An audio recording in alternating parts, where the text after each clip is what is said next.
नमस्कार मंडळी, सोनाली किचन कट्टा रेसिपी चॅनलमध्ये तुम्हा सर्वांचं मनापासून स्वागत करते। तर आज आपण झटपट पौष्टिक होणारा असा पदार्थ पाहणार आहोत। सगळ्या महिला वर्गांना पडलेला प्रश्न की मुलांना दररोज डब्यात वेगळं काही द्यायचं आणि दररोज चपाती भाजी खाऊन मुलं कंटाळले असेल तर अशा पद्धतीनं झटपट होणारी रेसिपी तुम्ही मुलांना बनवून देऊ शकता। मुलं काय मोठे सुद्धा खुश होतील।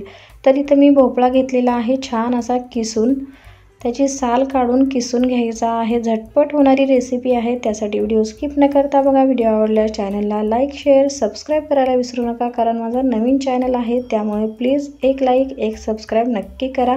तुमच्या सपोर्टची मला खूप गरज आहे। तर अशा पद्धतीने मी छान असा भोपळा किसून घेते। भोपळा खूप औषधी गुणांनी भरपूर अशी संपन्न ही भाजी आहे, त्यामुळे भोपळा हा तुम्ही भाजीच्या स्वरूपात किंवा अशा वेगवेगळ्या रेसिपीच्या स्वरूपात मुलांना मोठ्यांना खाऊ घालायची आहे। अशा पद्धतीने बघा सगळे मी भोपळा किसून घेतलेला आहे। तर मी किसून घेतलेल्या भोपळ्यातलं पाणी वगैरे काढलं नाही, याच पाण्यामध्ये आपल्याला ही रेसिपी बनवणार आहोत। तर इथे मी हळद टाकून घेतलेला आहे, धन्या जिऱ्याची पावडर, चवीपुरतं मीठ टाकलेलं आहे आणि लसूण ठेचून घेतलेला आहे, भाजलेले शेंगदाणे अशा पद्धतीनं ओबडधोबड वाटून घेतलेले आहेत, थोडंसं जाडसर, आणि भरपूर अशी कोथिंबीर टाकून घ्यायची। यामध्ये थोडेसे जिरे, ओवा तुमच्या आवडीनुसार तुम्ही घालू शकता किंवा स्किप करू शकता। तर लहान मुलांना हे डब्बा बनवायचा असेल तर मिरचीचा ठेचा किंवा लाल मिरची थोडंसं कमी टाका। मोठ्यांना जर बनवायचं असेल तर थोडं मिरची किंवा हिरवी मिरचीचा ठेचा थोडं जास्त टाका। आणि 1 चमचा इथं मी चाट मसाला घेतलेला आहे, त्यामुळे अगदी मस्त चटपटीत ही रेसिपी तयार होते। तर हे सगळे जिन्नस मी एकत्र करून यामध्ये गव्हाचं पीठ टाकून घेणार आहे।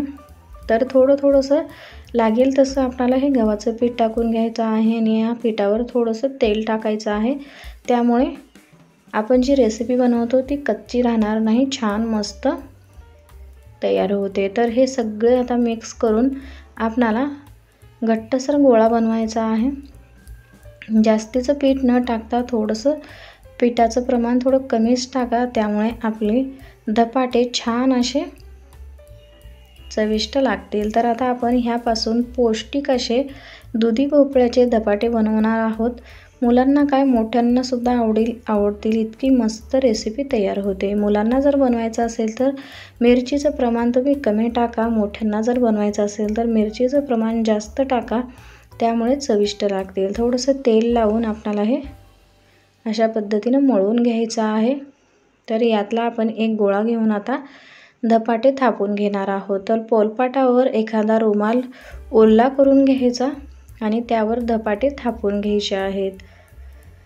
तर अशा पद्धतीनं एक गोळा घेतलेला आहे आणि तेलाचा हात लावून आपणाला धपाटे एकदम छान असं थापून घ्यायचं आहे। जास्त बारीक नाही आणि जास्त जाडही नाही, मीडियम साईजमध्ये हे थापून घ्यायचे आहे। धपाटे थोडंसं नॉर्मल जाडसर असेल तरीही छान लागतात।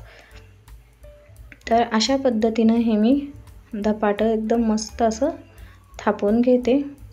रुमाल अगदी ओला पाहिजे, तेव्हाच आपले हे धपाटे तव्यावर सहज निघतील। तर हाताचे जे आपले ठसे आहेत ते उमटू नये म्हणून अशा पद्धतीनं थोडंसं आपणाला हातानं प्लेन करून घ्यायचे आहेत आणि थोडेसे असे छिद्र पाडायचे, जेणेकरून धपाटे छान खरपूस भाजून येतील। तर नॉर्मल आपला दररोजचा तवा घेतलेला आहे चपातीचा, त्यावर थोडंसं तेल टाकून आपणाला हे धपाटं भाजून घ्यायचं आहे। इझी आपल्याला हा रुमाल ओला असल्यामुळे लगेच निघून येतो। त्याच पद्धतीनं मी दुसरेही धपाटे तयार करून घेते। थोडंसं वरून तेल लावून छान असं आपणाला मंद आचेवर हे धपाटे भाजून घ्यायचे आहेत, त्यामुळे आतपर्यंत छान भाजले जातात आणि कच्चे राहणार नाहीत। तर बघा अशा पद्धतीनं मस्त आपणाला हे धपाटे दोन्ही साईडनं खरपूस रंग येईपर्यंत भाजून घ्यायचा आहे। यासोबत तुम्ही दही किंवा शेंगदाण्याची चटणी, लसणाची चटणी किंवा मिरचीचा ठेचा असं कोणतंही देऊ शकता। लहान मुलांना द्यायचं असेल तर तुम्ही दह्यासोबत तुम्ही देऊ शकता। अशा पद्धतीची मस्त पौष्टिक अशी रेसिपी आपली तयार झालेली आहे। छान असा रंग येईपर्यंत भाजून घ्यायचा आहे। याच पद्धतीनं बघा मी दुसरी धपाटी अशी भाजून घेते। तुम्ही लोणच्यासोबत, दह्यासोबत मुलांना किंवा मोठ्यांना देऊ शकता। अशा पद्धतीची मस्त पौष्टिक अशी दुधी भोपळ्याची रेसिपी तुम्हाला कशी वाटली मला कमेंट्स करून नक्की सांगा। व्हिडिओ आवडत असेल तर चॅनलला सबस्क्राईब करा आणि साईडला दिलेल्या घंटीवर प्रेस करा, जेणेकरून नवीन व्हिडिओचं नोटिफिकेशन सगळ्यात आधी तुम्हाला पोहोचून जाईल। मस्त अशा पद्धतीनं खरपूस रंग येईपर्यंत भाजून धपाटे तुम्ही मुलांना डब्यासाठी बनवून देऊ शकता। अगदी 15 मिनिटात ही रेसिपी होते। घाई गडबडीच्या वेळी अशा पद्धतीनं तुम्ही पौष्टिक रेसिपी मुलांना देऊ शकता। मुलांनासुद्धा काहीतरी वेगळं, दररोज चपाती भाजी खाऊन कंटाळा येतो, त्यामुळे अशा पद्धतीची रेसिपी तुम्ही नक्की ट्राय करा।